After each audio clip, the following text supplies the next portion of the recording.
Hello everyone, कैसे हैं आप? आई होप आप अच्छे से होंगे। मेरे बच्चे, आज के इस वीडियो में हम 4 इंपॉर्टेंट क्वेश्चन डिस्कस करने वाले हैं and the chapter is 3 dimensional geometry.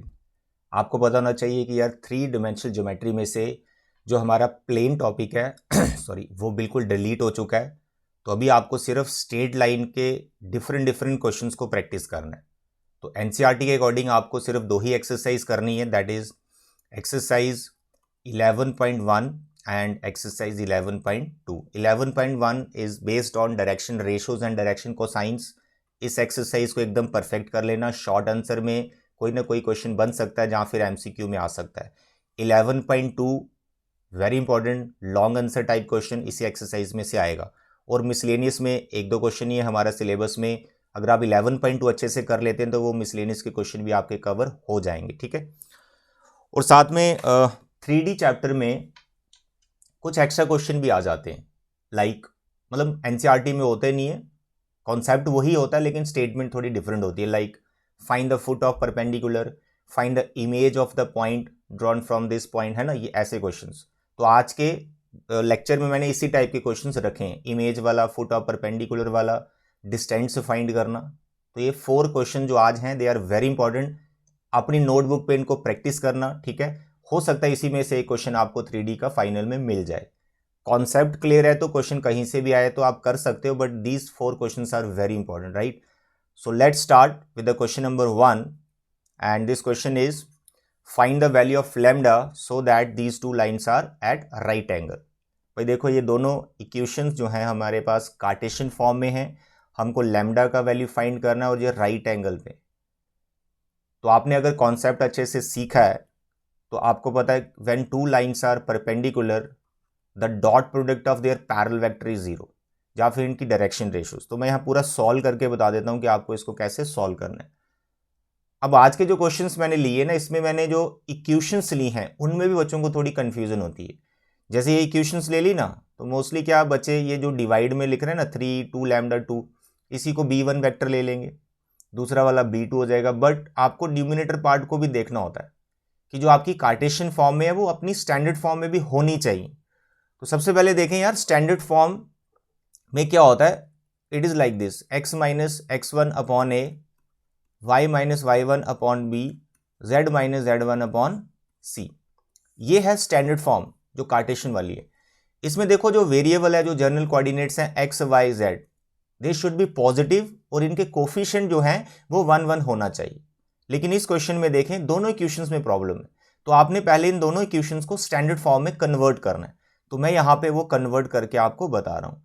तो देखो यहाँ पे जो फर्स्ट इक्वेशन है इसमें आप माइनस कॉमन लेंगे तो ये x माइनस 1 हो जाएगा, ठीक है।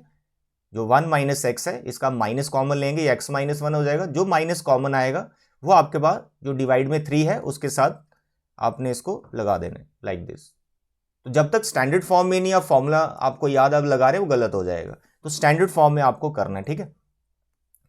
और इसमें y का कोफिशिएंट 7 है, 7 आपने कॉमन लिया, दिस इज y माइनस 2। जो 7 कॉमन लिया वो आपको यहाँ 2 के साथ मल्टीप्लाई नहीं करना, यहाँ डिवाइड में आ जाएगा 2y अपॉन 7। इसके बाद जो थर्ड वाला पार्ट है ये बिल्कुल सही है। तो ये हमारी जो फर्स्ट इक्वेशन है एक्चुअली स्टैंडर्ड फॉर्म में बना दी हमने। अब जो दूसरी वाली इसमें प्रॉब्लम है, यहाँ पे -7 कॉमन लेना पड़ेगा। तो जैसे आपने -7 कॉमन लिया तो ये बन जाएगा x, और -7 कॉमन लिया तो यहाँ पर आ जाएगा ये 1। ओके, जो -7 आपने कॉमन लिया वो 3 लैम्डा के डिवाइड में आ जाएगा, लाइक दिस। इसके बाद सेकेंड वाला जो इसका पार्ट है बिल्कुल ठीक है। थर्ड में 6 माइनस जेड है, इसको आपको z माइनस 6 लिखना है, यानी माइनस इसमें भी कॉमन लिया है और डिवाइड में आपका माइनस आ जाएगा -5। तो इस क्वेश्चन में बच्चे यही भूल जाते हैं स्टैंडर्ड फॉर्म में करना। तो बच्चे भूलना नहीं है, देखो स्टैंडर्ड फॉर्म में हमने कर दी। अब इसको आप जनरल इक्वेशन के साथ कंपेयर करेंगे तो राइट एंगल पे है तो आपको 2 वेक्टर चाहिए।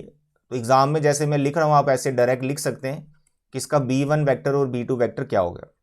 तो b1 vector is -3i, 2 it is lambda, it is 2 lambda upon 7j, ठीक है, एंड +2 के। फर्स्ट लाइन का जो पैरेलल वेक्टर है वो ये आ गया। ये जो डिवाइड में देख रहे हैं ना डायरेक्शन रेशियोज, बस इनके साथ आप i j के लगा दीजिए। फर्स्ट पैरेलल वेक्टर आ गया फर्स्ट लाइन का। Then b2 it is 3 lambda -7i plus J and minus 5k, this is B2. आ गया B1 B2. Since these two lines are perpendicular that you can give the reason. Since these two lines at 90 degree, so you can write b1 dot b2 equal to 0. देखो b1 b2 vector हमने लिखे हुए, तो आप direct यहाँ पे dot product कर दीजिए, ठीक है. एग्जाम में जरूरी नहीं कि वापस इन वेक्टर को लिखना, ऐसे कोई मार्क्स नहीं करते हैं. b1 b2 आपने मेंशन कर रखा है, आप डॉट सीधा यहाँ पे डालिए. यानी आपको यहाँ पे क्या लिखना है, -3 जो मल्टीप्लाई हो जाएगा 3 लैम्डा अपॉन -7 के साथ, प्लस 2 लैम्डा बाई 7 इंटू हो जाएगा 1 के साथ, प्लस 2 इंटू -5 इक्वल टू 0. तो मेरे बच्चे इसके बाद आपको लैम्डा का वैल्यू फाइंड करना है. मैं यहाँ इसको आगे सिंप्लीफाइड नहीं कर रहा हूँ क्योंकि you are in 12th class, इसको आप सिंप्लीफाई कर सकते हैं. कॉन्सेप्ट बस इतना है कि जो इक्वेशंस आपको दे रखी हैं इनको स्टैंडर्ड फॉर्म में बनाना, उनकी डायरेक्शन रेशो या पैरेलल वेक्टर जो फाइंड करना है वो एकदम करेक्ट होने चाहिए. That's all. The concept is b1 b2 dot जो है 0 के बराबर लेना है, ठीक है. तो दिस इज फर्स्ट क्वेश्चन. आपकी एनसीईआरटी में क्वेश्चन है 11.2 में, तो इसको आप अच्छे से करना और इसको सॉल्व जरूर करना कि लैम्डा की क्या वैल्यू आ रही है, ठीक है. Now the question number 2, very important. NCERT में इस टाइप का क्वेश्चन नहीं है. देखो इसमें मैंने सारी चीज़ें कवर कर ली हैं. नंबर 1, आपको इमेज भी फाइंड करना है इस पॉइंट का. Right the equation of the line joining the given point and the image. Given point और इमेज को ज्वाइन करके जो लाइन आएगी उसका इक्वेशन भी फाइंड करना है. Also find the length of the segment, कि जो लाइन आएगी हमारे पास गिवन पॉइंट और इमेज के बीच में, उसका लेंथ भी आपको फाइंड करना है, यानी आपको डिस्टेंस फॉर्मूला भी यहाँ पे यूज करना पड़ेगा. इसमें एक क्वेश्चन और हमारा कवर हो जाएगा, find the foot of perpendicular. तो देखो 4 क्वेश्चन इसमें कवर हो रहे हैं, तो ये क्वेश्चन आपने अच्छे से प्रैक्टिस करना है बच्चे, ठीक है. देखो इसको कैसे करना है, कॉन्सेप्ट क्या है मेरे बच्चे. इमेज फाइंड करना आपको 163 का. तो डायग्राम से आप समझे, यहां पर मैंने ए पॉइंट ले लिया, गिवन पॉइंट इट इज 163. इसका आपको इमेज फाइंड करना है. जैसे इमेज फाइंड कर रहे हैं थ्रू अ लाइन, तो line as a mirror behave कर रही है. तो लाइन हमें गिवन है, that is x/1, y-1/2 and z-2/3. तो this is line, let it be L. तो A का जो इमेज होगा थ्रू दिस लाइन, ये लाइन इस वक्त हमारी मिरर बनी हुई है, तो इसका इमेज कहाँ होगा, कितने डिस्टेंस पर होगा मेरे बच्चे. Let this is foot of perpendicular. तो जैसे आप भी अपने घर में मिरर देखते हैं तो आपका इमेज कितने डिस्टेंस पर बनता है, आप मिरर से जितनी दूरी पर खड़े आपका इमेज उतने डिस्टेंस पर बनता है. तो आपको यहाँ पर जो इमेज लेना है वो बिल्कुल इसके अपोजिट ले लेना है, and let this point is B. तो आपको इमेज फाइंड करने का मतलब इस B पॉइंट के कोऑर्डिनेट्स ढूंढने. तो B हो गया हमारा इमेज, तो ये हो गया हमारा अल्फा बीटा एंड गामा. याद रखें AF और FB ये दोनों इक्वल है, यानी F जो है वो मिड पॉइंट बन चुका है. तो मिड पॉइंट के कॉन्सेप्ट से आपका B निकलेगा, ठीक है. तो मिड पॉइंट फॉर्मूला भी यहां पे यूज होगा. और इमेज फाइंड करने के लिए आपको F के कोऑर्डिनेट्स को ढूंढना पड़ेगा, राइट. तो देखिए ये इस क्वेश्चन का डायग्राम, एग्जाम ये डायग्राम आप जरूर बनाएं. प्रोसीड कैसे करना है, क्वेश्चन को सॉल्व कैसे करना है. First of all you right given equation जो है हमारे पास x/1, y-1/2, z-2/3. जो हमें इक्वेशन गिवन है आप उसको लैम्डा के इक्वल रखिए, ठीक है. जब आप डेरिवेशन करते हैं you know what is lambda, और यहां से x y z का वैल्यू ढूंढो, यानी जनरल पॉइंट ढूंढो. तो हमारे पास x का जो वैल्यू आएगा वो लैम्डा के इक्वल, यानी ये वाला मैंने लैम्डा के इक्वल लिया तो x का वैल्यू निकल गया. ऐसे इसको आपने लैम्डा के इक्वल लेना, y आएगा, फिर इसको लैम्डा के इक्वल लेना, z आएगा.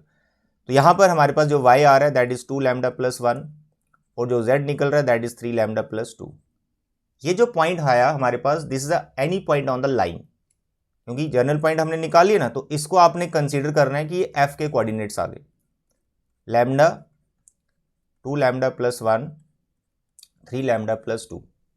तो ये हमने f पॉइंट के कोऑर्डिनेट्स ढूंढ लिए, लेकिन ये अननोन है, अभी लैम्डा की वैल्यू पता नहीं, तो सारा क्वेश्चन लैम्डा पे टिका हुआ. अब लैम्डा को आपको कैसे फाइंड करना है मेरे बच्चे, इसमें कॉन्सेप्ट क्या यूज हो रहा है. ये जो आपके पास f लाइन है, AF लाइन है, ये हमारी गिवन लाइन पे क्या है, परपेंडिकुलर. तो जब दो लाइंस आपस में परपेंडिकुलर होती हैं, अभी आपने देखा फर्स्ट क्वेश्चन में, जब दो लाइंस हमारे पास परपेंडिकुलर होती हैं तो इनके पैरेलल वेक्टर का जो डॉट प्रोडक्ट है वो 0 के इक्वल होता है. या फिर ऐसा बोल सकते हैं AF की जो डायरेक्शन रेशियोज होंगी और L लाइन की जो डायरेक्शन रेशियोज होंगी, उनका मल्टीप्लिकेशन जो सम है वो 0 के इक्वल होगा. ऑफ कोर्स डॉट प्रोडक्ट की ही मैं बात कर रहा हूं। तो आपको बस यहां पे AF जो लाइन है और जो L गिवन लाइन है उनकी डायरेक्शन रेशियोज को लिख लेना है और उनका प्रोडक्ट सम करके 0 के इक्वल लेना, वहां से लैम्डा निकल जाता है। बस इतना सा क्वेश्चन है, लैम्डा आ गया सब कुछ आ गया। ओके, तो फर्स्ट स्टेप इज दिस कि आपको गिवन इक्वेशन को लैम्डा के इक्वल लेना है, वहां से जनरल पॉइंट लेना है, वो जो जनरल पॉइंट होगा वो आप F कंसीडर करेंगे जो हमने यहां पे रख लिया, राइट। तो अब इसके बाद आपको लिखना है डायरेक्शन रेशियोज ऑफ AF। अब डायरेक्शन रेशियो किसी लाइन सेगमेंट का हम कैसे फाइंड करते हैं, जब उसके एंड पॉइंट्स गिवन होते हैं तो कॉरस्पॉन्डिंग एलिमेंट्स को आपको बस माइनस कर देना है, कॉरस्पॉन्डिंग कोऑर्डिनेट्स को आपको माइनस कर देना है।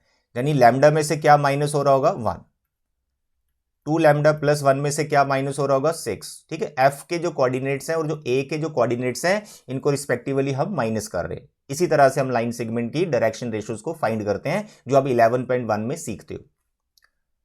देन 3 लैम्डा प्लस 2 माइनस 3, थोड़ा इसको सिंप्लीफाई कर ले तो ये हमारे पास आ गया लैम्डा -1, 2 लैम्डा -5 एंड 3 लैम्डा -1। अब बताओ ये क्या हमने निकाला, डायरेक्शन रेशियोज ऑफ AF। इसी तरह से अब आपको लिखना है direction ratios of given line. अब गिवन लाइन की डायरेक्शन रेशियोज को क्या फाइंड करना है, जो हमें इक्वेशन दे रखा है इसके डिवाइड में जो 1 2 3 दिख रहा है ये डायरेक्शन रेशियोज है हमारी given line, that you no. दोनों AF और गिवन लाइन की हमने डायरेक्शन रेशियोज फाइंड कर ली हैं। छोटा सा आप रीजन डाल सकते हैं, since AF is perpendicular to the given line so B1 dot B2 equal to 0, और you can write A1 A2 plus B1 B2 plus C1 C2 equal to 0। Vector में जाने की जरूरत नहीं, हमने डायरेक्शन रेशियोज निकाली है तो A1 A2 वाले कॉन्सेप्ट से आप डायरेक्ट इसको लिख सकते हैं। यहां पे आएगा आपका lambda -1 into 1 plus 2 lambda -5 into 2 and 3 lambda -1 into 3 equal to 0। मेरे बच्चे बस इसको आप सिंप्लीफाई करें, लैम्डा की जो वैल्यू आएगी उसके बाद सब कुछ आ जाएगा। This question is very important. Lambda -1 it is 4 lambda -10, 3 3 9 lambda -3 equal to 0। Lambda 4 lambda 5 lambda and 9 14 lambda and 10 and 1 11 and 3 ये भी 14 आ गया। तो लैम्डा की वैल्यू यहां से 1 आ गई। थोड़ी फ्रैक्शन में आती तो कैलकुलेशन लेंथी हो जाती है, बट बहुत सिंपल आ गई है तो अच्छी बात है। तो अब ये लैम्डा की जो वैल्यू है इसी पे सब टिका हुआ है, ये लैम्डा की वैल्यू आपको यहां पे पुट करना है F के कोऑर्डिनेट्स में। बाकी कुछ नहीं चाहिए आपको, डायरेक्शन रेशियो AF का कुछ नहीं चाहिए, आपको सीधा F पे चले जाना है, फुट ऑफ परपेंडिकुलर पे चले जाना है। तो जैसे ही आपका लैम्डा निकलेगा तो समझो आपका एक क्वेश्चन कवर हो गया, फुट ऑफ परपेंडिकुलर। तो इसके बाद आपको डायरेक्ट लिखना है therefore foot of perpendicular drawn from that given point. So foot of perpendicular is what, lambda put कर दे आप इसमें। तो यहां पे है पहला लैम्डा 2 लैम्डा प्लस 1, लैम्डा हमारा 1 ही आ गया। 2 लैम्डा प्लस 1 करेंगे तो ये 3 आ जाएगा एंड यहां लैम्डा पुट करूंगा तो ये 5 आ जाएगा। So this is foot of perpendicular. तो अगर आपको क्वेश्चन आता है find the foot of perpendicular, बस यहीं तक करना, आगे नहीं करना। अब क्योंकि हमें इमेज भी फाइंड करनी है तो थोड़ा सा हमें आगे प्रोसीड करना है। नाउ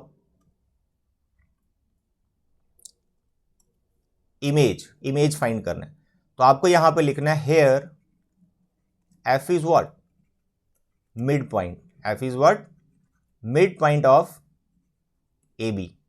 क्योंकि F मिड पॉइंट है तो बाय मिड पॉइंट फॉर्मूला, क्या कहता है मिड पॉइंट फॉर्मूला, कैसे निकालते हैं मिड पॉइंट के कोऑर्डिनेट्स।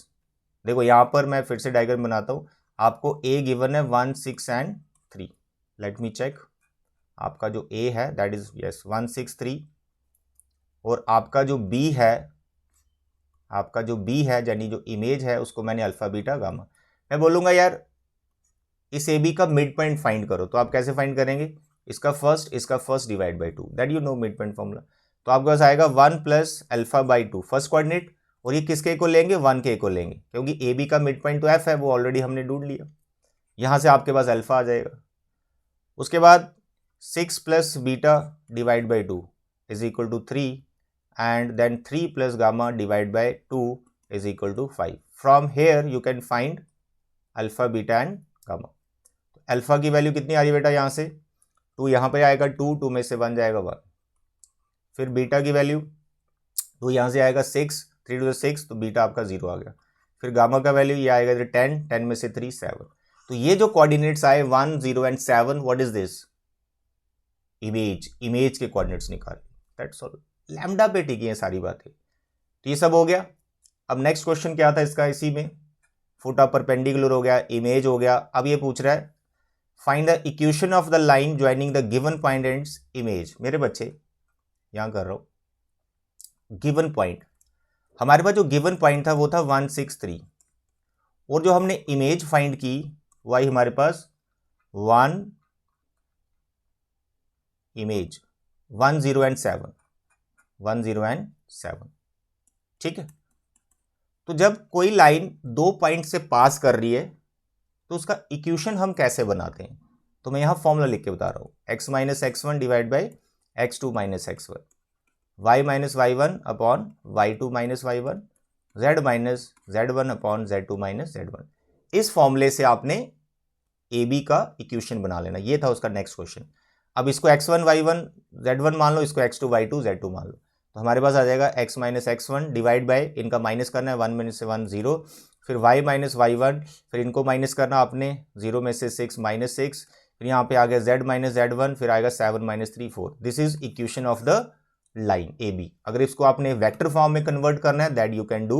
वेक्टर फॉर्म में आ जाएगी r is equal to A, तो a हमारा ये वाला वेक्टर बन जाएगा, यानी i plus 6a plus 3k plus lambda और जो आपका पैरेलल वेक्टर होगा 0i लिखने की जरूरत नहीं है, माइनस 6k प्लस 4k। 6 और 4 में 2 कॉमन है, वो लैम्डा के साथ इसको इन्वॉल्व कर सकते हो।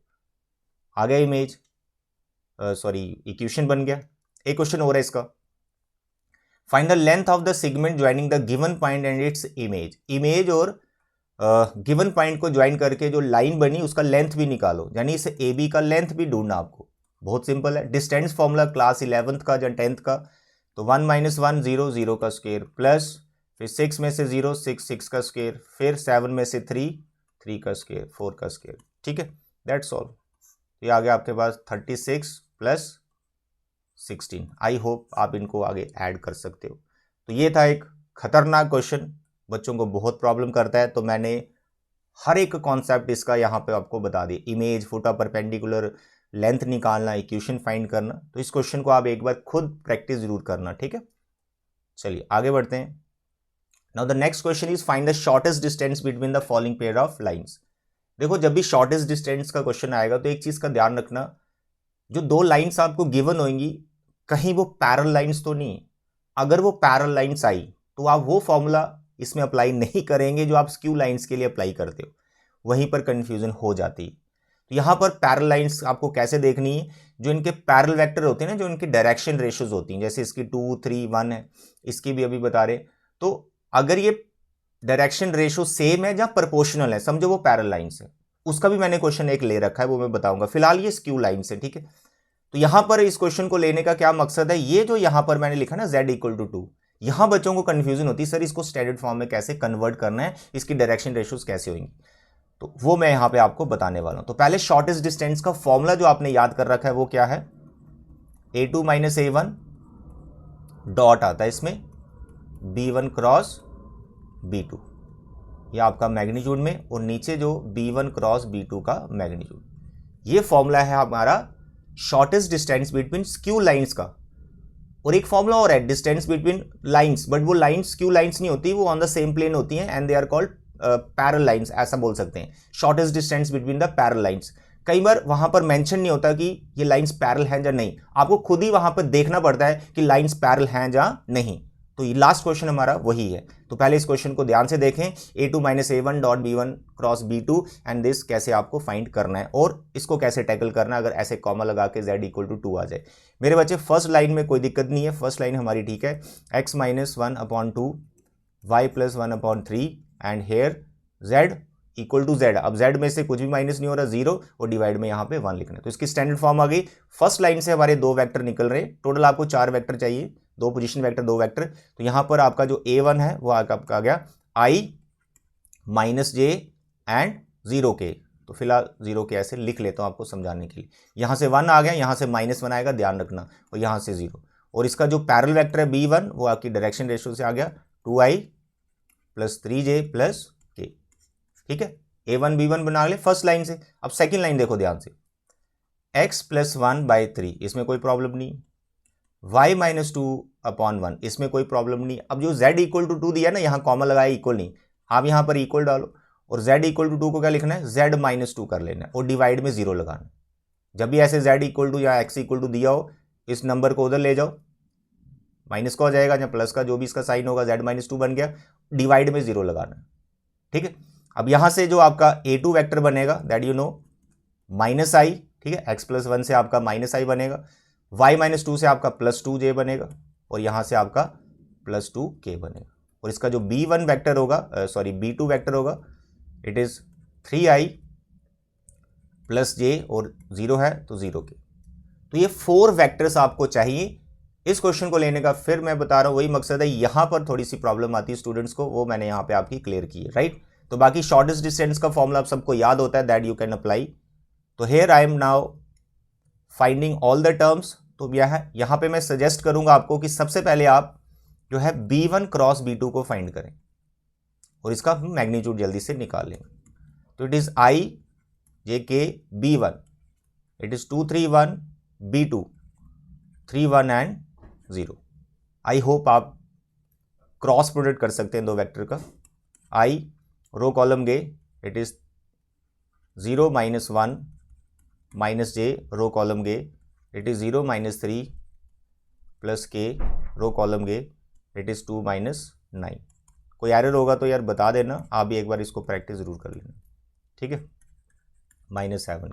तो ये आपका B1 क्रॉस B2, उसी टाइम पे इसका मैग्नीट्यूड भी निकालो, जो आपका डिनोमिनेटर पार्ट आएगा। 1 का स्क्वायर इज 1, 3 का स्क्वायर इज 9, इट इज 49। तो ये आ गया √59, ठीक है। अब यहाँ पे B1 क्रॉस B2 भी आ गया, B1 और B2 का मैग्नीट्यूड भी आ गया। अब यहाँ पे जो इसका न्यूमिनेटर पार्ट है ना, तो बहुत से बच्चे क्या करते हैं, A2 - A1 पहले एक वेक्टर बनाएंगे, जो वेक्टर आएगा फिर उसका इसके साथ डॉट करेंगे। वो भी सही है, गलत नहीं है, बट आप इसको डायरेक्ट भी फाइंड कर सकते हो डिटर्मिनेंट बना के। बेसिकली इस न्यूमिनेटर पार्ट को बोला जाता है स्केलर ट्रिपल प्रोडक्ट। तो आप इस न्यूमिनेटर पार्ट को डायरेक्ट भी फाइंड कर सकते हो, कोई एग्जाम में आपके मार्क्स नहीं करते हैं, जो मैं यहाँ पे करके बता रहा हूँ मेरे बच्चे। A2 - A1 dot B1 cross B2 कैसे फाइंड करना है? फर्स्ट रो में A2 - A1 से जो वेक्टर आएगा वो आपको लिखना है, ठीक है। जैसे A2 - A1, ये आपका आ गया A1 और ये आपका आ गया A2, बस इनको रिस्पेक्टिवली माइनस करना है, यानी A2 - A1 जो पोजीशन वेक्टर, इनसे एक वेक्टर बनाना है। तो देखो यहाँ पे -1 है और इसका कोफिशिएंट है यहाँ 1, तो -1 हेयर -1, तो ये -2 आ जाएगा, यहाँ पे -2 आ जाएगा। फिर 2 - -1, तो 2 + 1 हो जाएगा, यहाँ पे 3 आ जाएगा। फिर यहाँ पे आ गया आपका 2 और यहाँ पे 0, तो 2 में से 0 वो तो 2 ही रहेगा। ओके डियर, तो आई जे के जो आप लिखते थे क्रॉस प्रोडक्ट में, आई जे की जगह जो पहला वेक्टर जो डॉट हो रहा है उसके कोफिशिएंट लिख लेने, और यहाँ B1 और B2 के कोफिशिएंट आने जो यहाँ पे लिखा 2 3 0 एंड 3 1 0, दैट्स ऑल। तो ये है आपका shortcut formula scalar triple product find करने का। न्यूमिनेटर पार्ट आप ऐसे डिटरमिनेंट से निकाल सकते हैं, बस आप आगे आप इसको एक्सपेंड कर दो।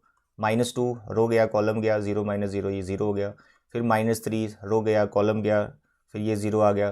फिर आ गया +2 रो गया कॉलम गया, इट इज़ 2 - 9, तो ये आ गया टोटल, पहला 0 हो जाएगा, यहाँ -7 7 2 -14 -14 है, आपको तो मैग्नीट्यूड निकालना है। तो शॉर्टेस्ट डिस्टेंस क्या था, न्यूमिनेटर पार्ट क्या था, A2 - A1 dot B1 cross B2, जो कि हमारा -14 आ गया। तो यहाँ मॉड में रखना है और नीचे मैग्नीट्यूड रखना है आपको, जो B1 क्रॉस B2 को था √59 आ रखा है। तो टोटल आपके पास आ गया 14/√59 यूनिट्स, दैट्स ऑल। क्लियर है? Very important question, shortest distance निकालना। मतलब last question, question number 4, find the shortest distance. अब यहाँ थोड़ी कंफ्यूजन होती है, तो बच्चे ने याद किया होता है ये फॉर्मूला जो आपने अभी थर्ड क्वेश्चन में अप्लाई किया शॉर्टेस्ट डिस्टेंस का, और ये देखते नहीं बच्चे कि ये पैरेलल लाइंस है। बट बच्चे ये जो मैंने क्वेश्चन है ये पैरेलल लाइंस है, कैसे पता चलेगा आपको ये पैरेलल लाइंस है? यहाँ तो मेंशन नहीं है कि लाइंस पैरेलल है, आपको खुद से समझना है पहले। कैसे? देखो ये जो है ना लैम्डा के साथ वेक्टर, ये पैरेलल वेक्टर आ गया फर्स्ट लाइन का, और ये पैरेलल वेक्टर आ गया सेकंड लाइन का। आप इन दोनों वेक्टर को ध्यान से देखो, ये दोनों वेक्टर पैरेलल हैं। कैसे? इनके कोफिशिएंट देखो ना, 2 -1 1, और इसके कोफिशिएंट देखो 4 -2 एंड 2। ये दोनों क्या है? पैरेलल वेक्टर है, प्रोपोर्शनल है, ये डायरेक्शन रेशियोस प्रोपोर्शनल है। तो यहीं से कंफर्म हो जाता है ये दोनों लाइंस क्या हैं? पैरेलल लाइंस है। तो यहां पे ये वाला फॉर्मूला मत लगा देना जो अभी आप शॉर्टेस्ट डिस्टेंस का लगा रहे थे, वो स्क्यू लाइंस के लिए होता है। तो सबसे पहले इन दोनों इक्वेशंस को आपको स्टैंडर्ड फॉर्म में लिखना है जो ऑलरेडी लिखी हुई है। बट यहां पे जो आपका दोनों वेक्टर जो पैरेलल वेक्टर है, जो प्रोपोर्शनल डायरेक्शन रेशियो, इनको सेम करना होता है। जैसे 4 2 2, इसमें आपका देखो 2 कॉमन है, ठीक है, इसमें तो कोई प्रॉब्लम नहीं। फर्स्ट लाइन में सेकंड लाइन देखो, देखो 4 -2 एंड 2, जब ये लाइंस पैरेलल हो तो ये वेक्टर और ये वेक्टर एग्जैक्ट आपको सेम बनाना होता है, क्योंकि उसमें एक ही वेक्टर यूज करना, आपको b1 b2 नहीं यूज करना है, ठीक है। तो आपको 4 -2 में से 2 कॉमन ले लेना है, और वहां लैम्डा के साथ आप उसको बाहर रख सकते हैं। तो जैसे ही अब आपका 2 लैम्डा बन जाएगा, और यहां पर आ जाएगा 2i - j n + k। तो देखिए यहाँ पे फर्स्ट लाइन का पैरेलल वेक्टर और सेकंड लाइन का पैरेलल वेक्टर सेम बना दिए, तो ये आपका as A B vector behave करेगा, बाकी प्रोसेस सेम है। तो यहां पर आपको पैरेलल लाइंस के केस में 3 चीजें चाहिए, एक आपको चाहिए a1, एक आपको चाहिए a2, और एक आपको चाहिए b, ठीक है, b वेक्टर। b1 b2 नहीं करना, तो b हमें सेम बनाना पड़ता है अगर डिफरेंट हो। तो हमने सेम बना दिए, जो कि ये आ गया, डन। और यहां पर आपके पास आ गया a1 a2 जो है i + j, और ये है हमारे पास 2i + j n - k। I hope it is clear, है ना। पैरेलल लाइन वाला क्वेश्चन एनसीईआरटी में सिर्फ एक क्वेश्चन है, एग्जाम्पल है वो, ठीक है। चलिए अब हम shortest distance between parallel lines का फॉर्मूला लिखेंगे। अब यहां भी थोड़ी कंफ्यूजन होती है इस फॉर्मूले में। स्टार्टिंग में तो यही आएगा आपके पास a2 - a1, यही आएगा। जो स्क्यू लाइंस का है उसमें बीच में यहां पे डॉट आता है, लेकिन जब पैरेलल लाइंस है तो यहां पे क्रॉस आता है, ये ध्यान रखना। तो बच्चे यहां डॉट ही कर रहे होते हैं, तो यहां पे आपको क्रॉस लिखना है, और यहां पे लिखना है b, ये मैग्नीट्यूड और नीचे b का मैग्नीट्यूड। बस फॉर्मूला याद है तो आगे हो ही जाएगा। तो a2 - a1, तो that we can find, numerator part को हम ढूंढते पहले, a2 - a1 cross b। a2 - a1 करके एक वेक्टर ही आएगा, और b एक दूसरा वेक्टर, यानी ये क्रॉस प्रोडक्ट हो रहा है। तो फर्स्ट कॉलम में यू कैन राइट ijk, और सेकंड रो में क्या लिखेंगे, a2 - a1 करके जो आपका वेक्टर बनेगा। तो आपके सामने है a2 और a1, इसको माइनस करेंगे, 2 में से 1 गया 1, 1 में से 1 गया 0, -1 में से 0 गया -1, ये हो गया आपका a2 - 1। फिर यहाँ लिखेंगे दूसरे में b के 2 - 1 एंड 1, 2 - 1 एंड 1, ये b के कोफिशिएंट आ गए। यहाँ से देखिए हमें 2 - 1 एंड 1, बस इसको आप एक्सपैंड करके एक वेक्टर बना लीजिए, फिर इसका हम मैग्नीट्यूड ले लेंगे। तो मेरे बच्चे रो कॉलम गया, it is 0 and it is -1, then -j, row column गया, it is 1 + 2 + k, row column गया, इट इज़ -1 0।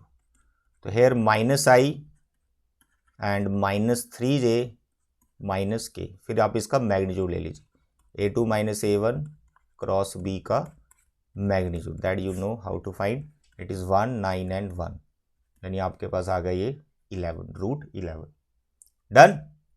और आगे b का मैग्नीट्यूड भी चाहिए इंडिविजुअली, तो b का जो मैग्नीट्यूड है वो आ जाएगा 4 1 एंड 1, दैट इज √6। तो शॉर्टेस्ट डिस्टेंस का फॉर्मूला क्या बताया मैंने, पैरेलल लाइंस का, a2 - a1, यहाँ पे आएगा क्रॉस और b का मैग्नीट्यूड, और नीचे b का मैग्नीट्यूड। तो ये न्यूमिनेटर पार्ट हमने फाइंड किया, दैट इज √11, और ये वाला पार्ट हमने फाइंड किया, दैट इज √6। आगे इनका रूट कंबाइन कर सकते हो या फिर रैशनलाइजिंग कर सकते हो, that you can do. Okay dear, तो मेरे बच्चे ये थे आज के 4 इंपॉर्टेंट क्वेश्चन। अगर आपको किसी और चैप्टर के इंपॉर्टेंट क्वेश्चन चाहिए या किसी चैप्टर के कॉन्सेप्ट में प्रॉब्लम आ रही है, मुझे कमेंट बॉक्स में बताएं, आई विल ट्राई कि उसका वीडियो बना के मैं आपको वो कॉन्सेप्ट सिखा दूँ। तो आज के लिए इतना बच्चे, thank you, bye bye and take care.